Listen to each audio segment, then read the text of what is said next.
Hello दोस्तों, स्वागत करता हूं एक बार फिर से आप सभी लोगों का अपने यूट्यूब चैनल परीक्षा तक स्टडी पर।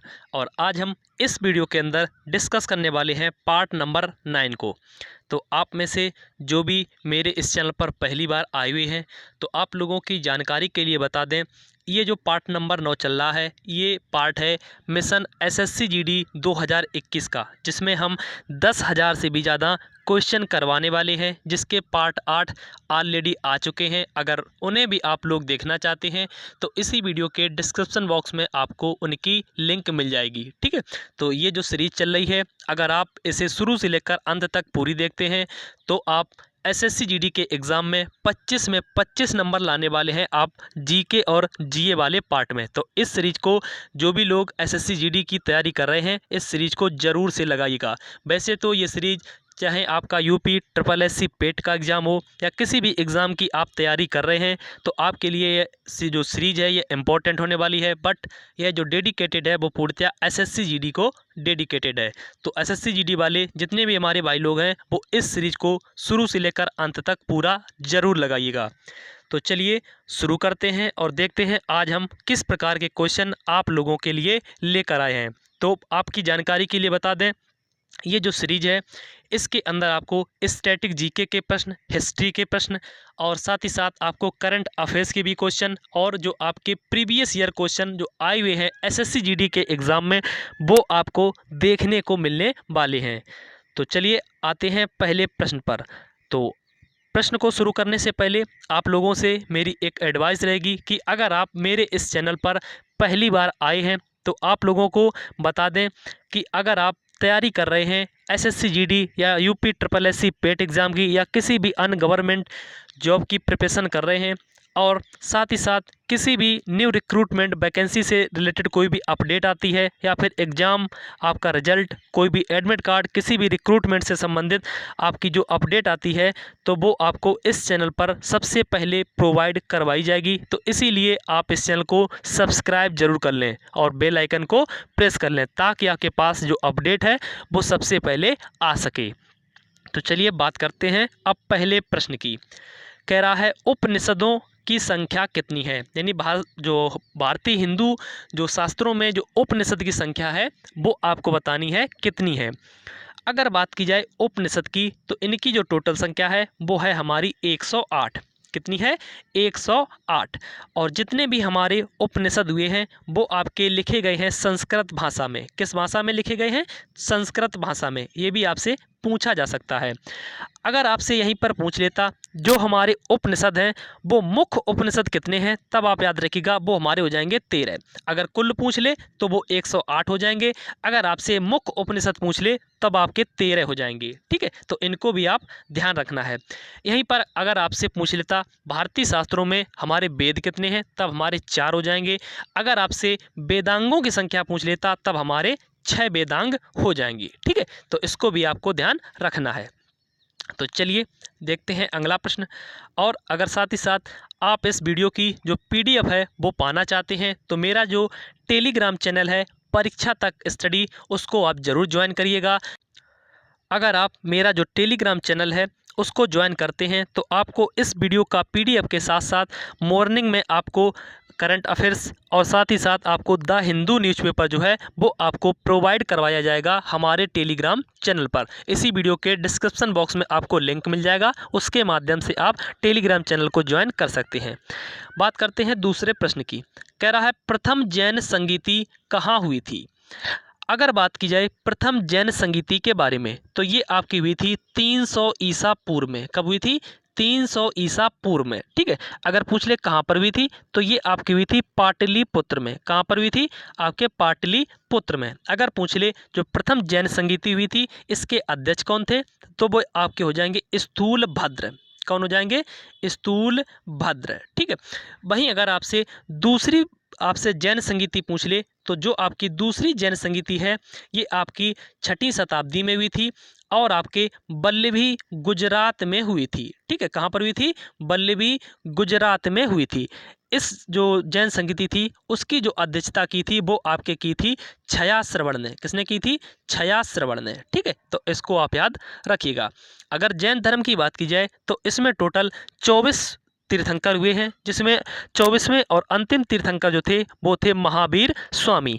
अगर आपसे प्रथम तीर्थंकर पूछ ले तब वो आपके ऋषभ देव हो जाएंगे, और अगर आपसे 23वें तीर्थंकर पूछ ले तो वो आपके पार्श्वनाथ हो जाएंगे। ठीक है, चलिए देखते हैं अगला प्रश्न।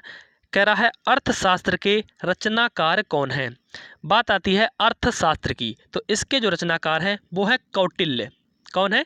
कौटिल्य, जिनका जो वास्तविक नाम है वो विष्णुगुप्त भी है। ठीक है, और विष्णुगुप्त के साथ साथ इनको चाणक्य के नाम से भी जाना जाता है। आपके अर्थशास्त्र से एक क्वेश्चन बन जाता है, आपसे पूछा जाता है कि अर्थशास्त्र जो नामक पुस्तक है वो किस पर आधारित है? तो याद रखिएगा यह एक राजनीति शास्त्र पर आधारित है। ठीक है, इसको भी आपको ध्यान रखना है। तो इस प्रश्न का राइट ऑप्शन ए हो जाएगा। चलिए देखते हैं क्वेश्चन नंबर 4। कह रहा है संविधान सभा के स्थायी अध्यक्ष कौन थे? बात आती है संविधान सभा की तो आप लोग याद रखिएगा संविधान सभा का अगर आपसे पूछ ले जो गठन का विचार दिया था सबसे पहले वो किसने दिया था? तो वो दिया था सन 1934 में मानवेंद्र सिंह रॉय ने। किसने दिया था? सन 1934 में मानवेंद्र सिंह रॉय ने। इसके बाद जब इसकी पहली बैठक जो होती है 9 दिसंबर 1946 को होती है, इसमें जो इसके पहले अस्थायी अध्यक्ष बनाए जाते हैं वो बनाए जाते हैं सच्चिदानंद सिन्हा। यहाँ से आपसे क्वेश्चन बन सकता है, अगर आपसे पूछ ले संविधान सभा के पहले अस्थायी अध्यक्ष कौन थे तो वो आपके हो जाएंगे सच्चिदानंद सिन्हा।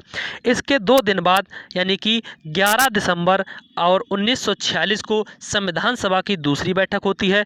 इसमें जो संविधान सभा के स्थायी अध्यक्ष बना दिए जाते हैं वो बना दिए जाते हैं आपके डॉक्टर राजेंद्र प्रसाद। ठीक है, तो इसको आपको ध्यान रखना है। पहला ऑप्शन सच्चिदानंद सिन्हा जो कि पहले अस्थायी अध्यक्ष थे संविधान सभा के। दूसरा option the doctor Rajendra Prasad, ये आपके प्रथम स्थायी अध्यक्ष थे।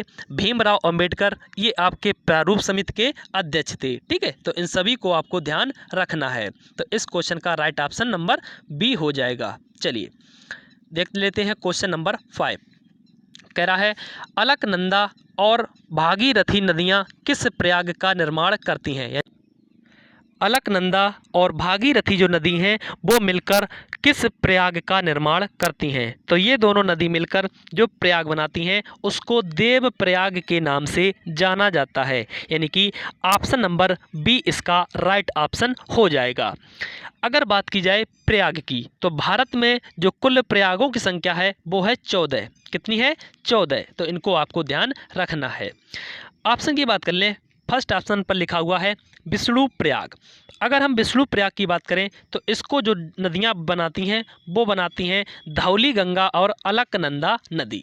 ठीक है, ऑप्शन नंबर सी देखें तो लिखा हुआ है कर्णप्रयाग। तो कर्णप्रयाग को अलकनंदा और पिंडर नदी मिलकर बनाती हैं। अगर बात की जाए रुद्रप्रयाग के बारे में तो इसको भी अलकनंदा और मंदाकिनी नदी मिलकर बनाती हैं। ठीक है, तो इन चारों प्रयागों को आप याद रख सकते हैं। चलिए देख लेते हैं अगला प्रश्न। तो वीडियो अगर आपको पसंद आ रहा है तो प्लीज़ वीडियो को लाइक ज़रूर करिएगा, और अगर आप किसी भी सोशल अकाउंट के माध्यम से अपने दोस्तों के साथ जुड़े हुए हैं और वे दोस्त आपके तैयारी कर रहे हैं SSC GD या UP SSSC पेट एग्ज़ाम की, तो उनको एक बार उनके ग्रुप में शेयर ज़रूर करिएगा। ठीक है, कह रहा है प्लासी का युद्ध कब हुआ था? अगर बात की जाए प्लासी के युद्ध की तो प्लासी का युद्ध जो शुरुआत हुआ था वो आपका हुआ था 23 जून 1757 को। कब हुआ था? 23 जून 1757 को। यह जो युद्ध हुआ था यह आपके बंगाल के नवाब और ईस्ट इंडिया कंपनी के विरुद्ध में हुआ था।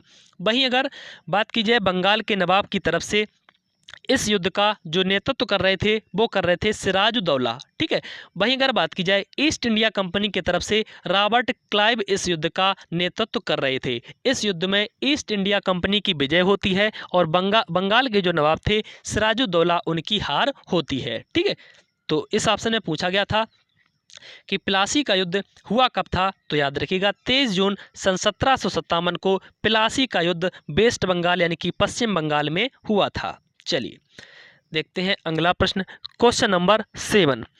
कह रहा है ईरान देश की राजधानी क्या है।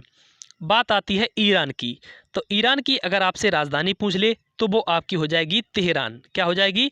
तेहरान। अगर आपसे ईरान की मुद्रा पूछ ले तो वो हो जाएगी ईरानी रियाल। क्या हो जाएगी? ईरानी रियाल। ठीक है। अभी हाल ही में आपके ईरान के नए राष्ट्रपति भी गठित हुए हैं जिनका नाम है इब्राहिम रईसी। क्या है? इब्राहिम रईसी। तो इनका भी नाम आपको याद रखना है। अगर हम ऑप्शन देख लें तो ऑप्शन नंबर ए में लिखा हुआ है बगदाद। अगर बगदाद पूछ ले किसकी राजधानी है तो यह हो जाएगी इराक की। किसकी हो जाएगी? इराक की। वहीं अगर बिश्केक पूछ ले जो आपके ऑप्शन नंबर बी में दिया गया है तो ये आपकी हो जाएगी किर्गिस्तान की। किसकी हो जाएगी? किर्गिस्तान की। ऑप्शन नंबर सी देख लें तो लिखा हुआ है नूर सुल्तान। तो नूर सुल्तान अगर आपसे पूछ ले किसकी राजधानी है तो ये आपकी हो जाएगी कजाखस्तान की। किसकी हो जाएगी? कजाखस्तान की। ठीक है।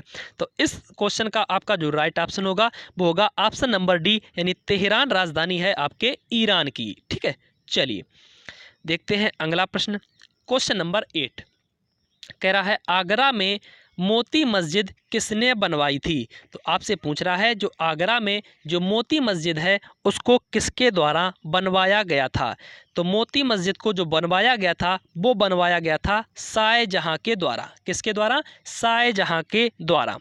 तो जानते हैं शाहजहां के बारे में थोड़ी सी जानकारी जो आपसे एग्जाम में पूछी जा सकती है। शाहजहां ने सन 1628 में आपके मुगल की गद्दी पर बैठे थे। ठीक है। अगर इनका वास्तविक नाम पूछ ले तो इनका जो वास्तविक नाम था वो था खुर्रम खां। क्या था? खुर्रम खां। ठीक है।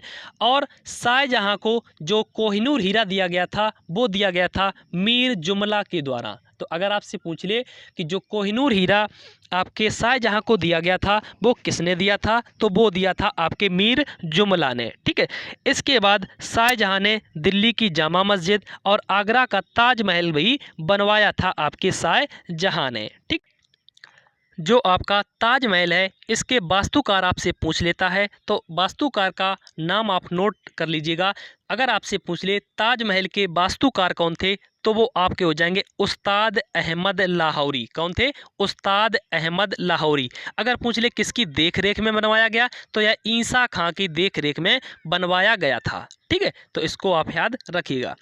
तो बात करें अगर इस क्वेश्चन की, कह रहा था मोती मस्जिद किसने बनवाई थी आगरा में, तो ये शाहजहां के द्वारा बनवाई गई थी। चलिए देख लेते हैं क्वेश्चन नंबर 9। तो अगर आप लोगों ने अभी तक वीडियो को लाइक नहीं किया है तो प्लीज़ वीडियो को लाइक जरूर कर दें। कह रहा है नांगरहोल राष्ट्रीय उद्यान किस राज्य में स्थित है। बात आती है नांगरहोल की तो ये आपका कर्नाटक राज्य में स्थित है। चाहे वो आपका नांगरहोल हो या अगर आपसे पूछ ले जो आपका बन्नेरघट्टा राष्ट्रीय उद्यान है वो कहाँ पर है तो वो भी आपका कर्नाटक में स्थित है। ऑप्शन नंबर ए देखें तो लिखा हुआ है केरल। तो केरल में जो एक टाइगर रिजर्व है जिसका नाम है परम्बिकुलम। तो अगर आपसे पूछे परम्बिकुलम टाइगर रिजर्व कहाँ पर है तो ये आपका केरल में हो जाएगा। ऑप्शन नंबर सी देखें तो लिखा हुआ है तमिलनाडु। तो तमिलनाडु में अभी हाल ही में जो भारत का 51वां टाइगर रिजर्व है वो आपका बनाया गया है तमिलनाडु में जिसका नाम है मेघमलाई श्री बिल्लूर पुथर टाइगर रिजर्व जो कि 51वां है और यह तमिलनाडु में स्थित है। और भारत का जो भी नवीनतम यानी कि 52वां जो टाइगर रिजर्व बना है वो आपका बना है आपके राजस्थान के बूंदी में जिसका जो नाम है वो है रामगढ़ विषधारी टाइगर रिजर्व। ठीक है। तो इसको भी आप याद रखिएगा। ऑप्शन नंबर डी देखें तो लिखा हुआ है गोवा। तो गोवा में है समीर अली पक्षी उद्यान। तो इसको आप याद रखिएगा। तो इस प्रश्न का जो हमारा राइट ऑप्शन होगा वो होगा ऑप्शन नंबर बी। चलिए देखते हैं क्वेश्चन नंबर 10। कह रहा है अरावली पर्वतमाला किस राज्य में स्थित है। मोस्ट इंपॉर्टेंट प्रश्न, क्योंकि ये प्रश्न आपसे एसएससी जीडी के एग्ज़ाम में 2 बार आया हुआ है और एयरफोर्स के भी एग्ज़ाम में पूछा गया है। तो बात की जाए अगर अरावली पर्वतमाला की तो ये आपका स्थित है राजस्थान में। कहाँ पर स्थित है? राजस्थान में। इसकी आपसे सबसे ऊंची चोटी पूछ लेता है तो उसका नाम आप नोट कर सकते हैं, वो है गुरु शिखर। कौन सी है? गुरु शिखर। तो अगर आपसे पूछे अरावली पर्वतमाला की जो सबसे ऊंची चोटी है वो क्या है तो वो आपकी हो जाएगी गुरु शिखर। ठीक है। चलिए देखते हैं अगला प्रश्न। क्वेश्चन नंबर 11 कह रहा है बोकारो स्टील प्लांट किस राज्य में स्थित है। बात आती है बोकारो स्टील पावर प्लांट की। तो इसकी जो स्थापना होती है वो होती है आपके तृतीय पंचवर्षीय में और 1973 में रूस की सहायता से। तो यहाँ से आपके 3 प्रश्न बन जाते हैं।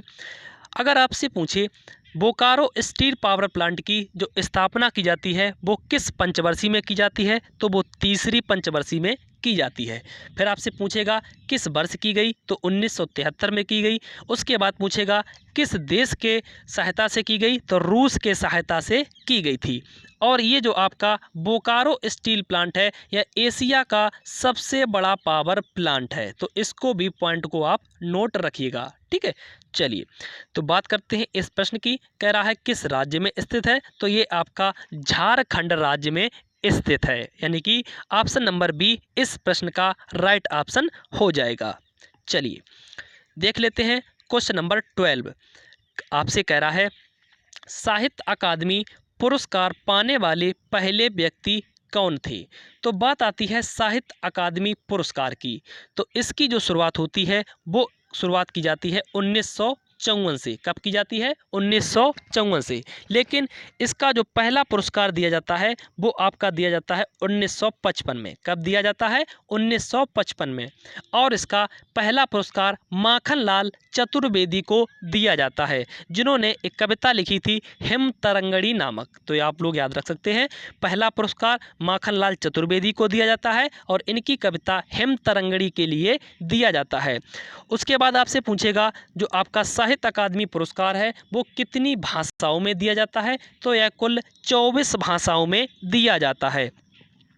अगर हम बात करते हैं 2020 में, तो 2020 में आपका जो आपको 2 भाषाओं के आपके याद रखने हैं कि किसको साहित्य अकादमी पुरस्कार दिया गया। पहला आपको हिंदी का ध्यान रखना है और दूसरा आपको इंग्लिश का ध्यान रखना है। तो 2020 में जो आपका हिंदी का जो साहित्य अकादमी पुरस्कार दिया गया है यह दिया गया है अनामिका को। किसको दिया गया है? अनामिका को, जिनकी जो पुस्तक है वो है टोकरी में दिंगत। कौन सी है? टोकरी में दिंगत, ठीक है। अगर आपसे पूछे 2020 में इंग्लिश में किसको दिया गया साहित्य अकादमी पुरस्कार, तो यह दिया गया था अरुंधति सुब्रमण्यम को। किसको दिया गया था? अरुंधति सुब्रमण्यम को। अगर पूछ ले इन्होंने कौन सी पुस्तक लिखी, तो इन्होंने लिखी थी व्हेन गॉड इज ट्रेवलर। कौन सी लिखी थी? व्हेन गॉड इज ट्रेवलर, ठीक है। तो इन सभी को आपको ध्यान रखना है। उसके बाद बात की जाए इस प्रश्न की, तो कह रहा था साहित्य अकादमी पुरस्कार पाने वाले पहले व्यक्ति कौन हैं, तो वो आपके हो जाएंगे डी ऑप्शन, यानी कि नन ऑफ दी। तो वो आपके थे जिनका भी नाम बताया Makhanlal Chaturvedi. Option number A देखें तो लिखा हुआ जी शंकर कुरूप। तो जी शंकर कुरूप को सन 1965 में पहला आपका जो ज्ञानपीठ अवार्ड था वो दिया गया था जी शंकर कुरूप को, ठीक है। उसके बाद ऑप्शन नंबर देखें सी, तो लिखा हुआ है हरिवंश राय बच्चन। तो हरिवंश राय बच्चन को आपके सन 1968 में दूसरा साहित्य अकादमी पुरस्कार दिया गया था, ठीक है। तो इन सभी को आपको ध्यान रखना है। चलिए देख लेते हैं क्वेश्चन नंबर 13। कह रहा है मानव रक्त का पीएच मान क्या है। तो मानव के अगर रक्त का पीएच मान पूछ ले तो वो हो जाएगा 7.4। कितना हो जाएगा? 7.4, ठीक है। तो ऑप्शन नंबर बी इस प्रश्न का राइट ऑप्शन हो जाएगा। चलिए बात कर लेते हैं क्वेश्चन नंबर 14 की। कह रहा है आंवला में किस विटामिन की प्रचुरता होती है। तो आंवला में अगर आपसे विटामिन पूछ ले तो आंवला पहले तो ये खट्टे होते हैं और जो खट्टापन पाया जाता है वो विटामिन सी की वजह से पाया जाता है। तो ऑप्शन नंबर बी इस प्रश्न का आपका राइट ऑप्शन हो जाएगा, ठीक है। चलिए देख लेते हैं अगला प्रश्न, क्वेश्चन नंबर 15। ये अब आपके शुरू होते हैं करंट अफेयर्स के क्वेश्चन। तो वीडियो के शुरुआत में हमने आपको बताया था कि इस सीरीज के अंदर आपको स्टैटिक जीके हो या फिर हिस्ट्री के क्वेश्चन हो या फिर आपके जनरल साइंस के क्वेश्चन हो या आपके जनरल अवेयर्स के क्वेश्चन हो और आपके जो प्रीवियस ईयर में आए हुए क्वेश्चन हैं वो सभी आपको इस वीडियो के अंदर मिलने वाले हैं। तो इसीलिए आप लोग इस सीरीज जो चल रही है मिशन SSC GD 2021 सीरीज, जिसमें हम 10,000 से भी ज़्यादा क्वेश्चन करवाने वाले हैं, तो इस सीरीज को आप शुरू से लेकर अंत तक पूरा ज़रूर लगाइएगा। अगर आप ये सीरीज़ पूरी लगाते हैं तो मैं आपको गारंटी देता हूँ आप 25 में आउट ऑफ 25 नंबर लाने वाले हैं एसएससी जीडी के एग्ज़ाम में। ठीक है, तो अगर आप लोग मेरे इस चैनल पर पहली बार आए हुए हैं और आप ये सीरीज़ पूरी देखना चाहते हैं तो प्लीज़ चैनल को सब्सक्राइब जरूर कर लें और बेल आइकन को भी ऑन कर लें। ठीक है, चलिए बात करते हैं इस प्रश्न की। कह रहा है हाल ही में भारत के नए शिक्षा मंत्री कौन बने हैं, यानी कि आपसे पूछ रहा है जो आपके नए एजुकेशन मिनिस्टर बने हैं वो कौन बने हैं। तो वो आपके बनाए गए हैं धर्मेंद्र प्रधान। कौन बनाए गए हैं? धर्मेंद्र प्रधान, यानी कि ऑप्शन नंबर सी इस प्रश्न का राइट ऑप्शन हो जाएगा।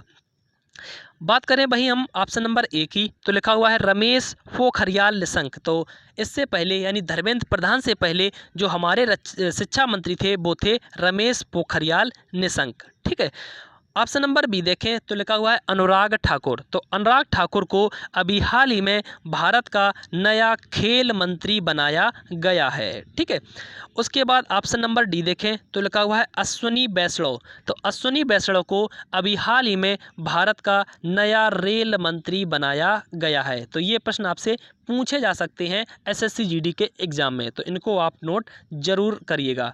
चलिए देख लेते हैं आज का अंतिम प्रश्न। कह रहा है सबसे बड़े क्रिकेट स्टेडियम कहाँ स्थापित किया गया है। बात आती है सबसे बड़ा क्रिकेट स्टेडियम की, तो ये आपका गुजरात में स्थित है और इसका जो नाम है वो है नरेंद्र मोदी स्टेडियम। क्या है? नरेंद्र मोदी स्टेडियम। और इसका जो उद्घाटन किया था वो किया था अमेरिकी राष्ट्रपति डोनाल्ड ट्रंप के द्वारा। और यह विश्व का सबसे बड़ा स्टेडियम है जो कि गुजरात में स्थित है। तो गुजरात में आपसे पूछा गया है कि स्थापित कहाँ किया गया है, तो यहाँ पर शहर के नाम दिए गए हैं। तो ये आपके गुजरात के अहमदाबाद शहर में स्थित है, यानी कि ऑप्शन नंबर ए इस प्रश्न का राइट ऑप्शन हो जाएगा। तो आपके मैंने आज टोटल 16 क्वेश्चन लिए थे और साथ ही साथ उनसे बनने वाले जो और क्वेश्चन बन सकते थे एग्ज़ाम में आपसे पूछे जा सकते थे या फिर प्रीवियस ईयर में बार बार रिपीट हुए हैं, उन सभी को हमने डिस्कस किया। आपको मेरे द्वारा जो बताए गए प्रश्न और मेरे द्वारा जो आपको पढ़ाया गया आपको कैसा लगा ये हमें कमेंट बॉक्स में लिखकर ज़रूर बताएं। और साथ ही साथ अगर आप मेरे इस चैनल पर नए आए हैं तो प्लीज़ चैनल सब्सक्राइब ज़रूर मार लें और बेल आइकन को प्रेस कर लें। और अगर आप लोगों को ये सीरीज़ पसंद आ रही है तो अपने दोस्तों के पास एक बार शेयर ज़रूर करें। मिलते हैं नेक्स्ट वीडियो में, तब तक के लिए सभी भाइयों को जय हिंद।